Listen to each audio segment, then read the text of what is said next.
Anda kembali di Kabar Siang pemirsa. Pegiat sosial media Edi Mulyadi diperiksa di Tipideksus Bareskrim Polri Senin pagi. Ini merupakan pemanggilan kedua terhadap Edi Mulyadi setelah sebelumnya Edi mangkir dari pemeriksaan. Edi Mulyadi diperiksa sebagai saksi dalam kasus dugaan ujaran kebencian yang kini kasusnya sudah naik dari penyelidikan ke tingkat penyidikan. Kasus tersebut merupakan imbas dari pernyataan Edi Mulyadi saat mengkritik proyek ibu kota baru di Kalimantan Timur dan menyebut Kalimantan sebagai tempat jin buang anak. Sebelum masuk ke dalam gedung, Edi Mulyadi sempat meminta maaf mengenai ucapannya yang menjadi polemik dan tetap menolak IKN. Edi mengatakan sudah bersiap jika dirinya ditahan usai pemeriksaan hari ini.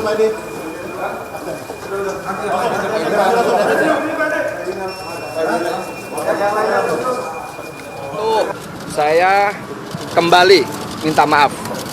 Saya nggak mau bilang itu ungkapan atau bukan, saya kembali minta maaf. Sedalam-dalamnya, sebesar-besarnya. Oke.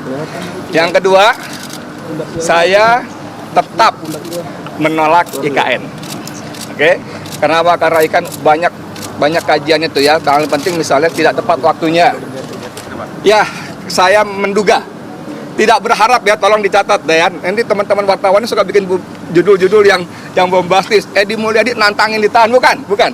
Saya tidak berharap begitu, tentu saya tidak berharap. Tapi saya menduga dan teman-teman lawyer saya yang luar biasa ini juga menduga akan ditahan karena tadi. Tapi bukan karena dua hal tadi. Sejatinya, sesungguhnya ya, ini bobot politisnya jauh lebih besar daripada persoalan hukumnya. Gitu Bang ya? Iya. Pemirsa, informasi terkini mengenai pemeriksaan Edi Mulyadi akan disampaikan Hijul Akbar yang berada di Mabes Polri.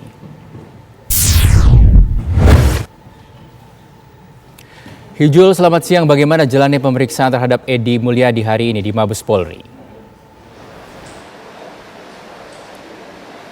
Ya, pegiat sosial Edi Mulyadi saat ini diperiksa di Bareskrim Mabes Polri. Ia tadi tiba sekitar pukul 9.40 pagi tadi dan saat ini sedang menjalani pemeriksaan sejak jam 10 hingga saat ini pemeriksaan belum usai.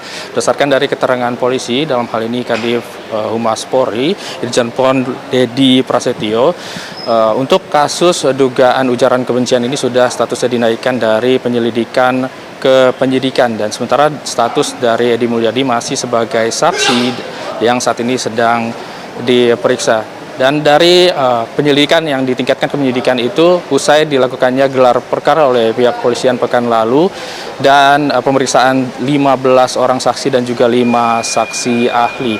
Dan awal dari kasus ini menguap, ini awalnya dari statement Edi Mulyadi mengenai kritik terhadap IKN Nusantara. Dalam kritiknya tersebut ia menyebut kalimat tempat jin buang anak yang diduga merupakan penghinaan terhadap warga Kalimantan. Tadi sebelum ia masuk ke Bareskrim Polri, ia sempat diwawancarai oleh kami dan ia menyebutkan bahwa ia minta maaf atas statement tersebut dan tidak bermaksud untuk menghina warga Kalimantan.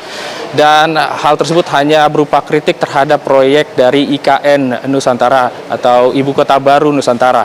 Dan ia juga tadi kami sempat mewawancarai bahwa ia sudah menyiapkan pakaian karena ia sudah menduga bahwa akan ditahan dan dijadikan tersangka usai dari pemeriksaan yang ia lakukan pada pagi hari ini. Untuk sementara, status dari Edi Mulyadi masih sebagai saksi dan hasil dari pemeriksaan juga kami belum mengetahui apakah ia dijadikan tersangka atau tidak. Kami kembalikan, Rizky.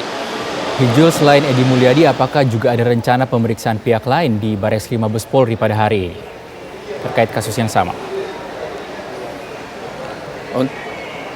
Ya, untuk sementara Rizky, kami tadi memantau hanya Edi Mulyadi saja yang ditemani oleh kuasa hukumnya tiba di Bareskrim Polri pada pagi hari tadi dan belum terlihat adanya pihak lain yang akan diperiksa terkait kasus ujaran kebencian ini.